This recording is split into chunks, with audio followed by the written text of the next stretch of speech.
Crude prices have edged higher, which is largely due to increased demand for fuel during the Christmas travel season. Recent data showed that U.S. crude stocks unexpectedly fell by nearly 6 million barrels, and thus signaling energy shortages in the country. A rise in the oil market can also be attributed to improving demand prospects in China, whose government has announced a number of measures aimed at reviving the factory activity of the largest oil importer.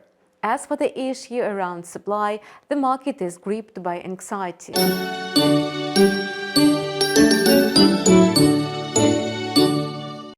The European Union's decision to impose price caps on Russian oil and gas is increasingly criticized by Western media.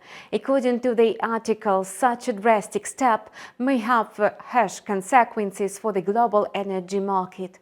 Many leading media outlets express grave concern over possible shortages of both oil and gas. As a result, investors get nervous and begin to prepare for the worst-case scenario.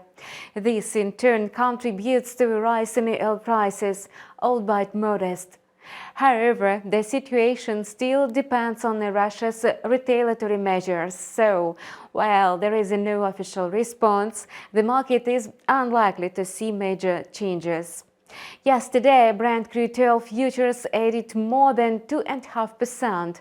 As a result, the asset came close to the high recorded last week. If the price consolidates above the level of 83.50 on the 4-hour chart, the way to the 88 mark will open. Otherwise, the benchmark will trade sideways in the range of $79 and $83. Meanwhile, the ruble continues to trade under the pressure from Russia's delay in responding to the price caps on oil and gas.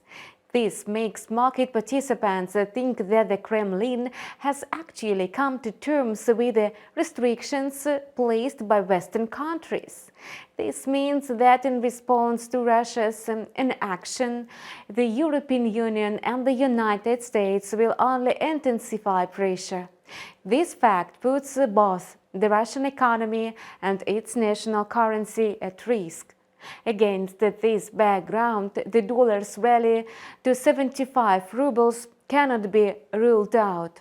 On the other hand, this is a positive factor for domestic companies, preliminary industrial ones, that is, for the economy as a whole.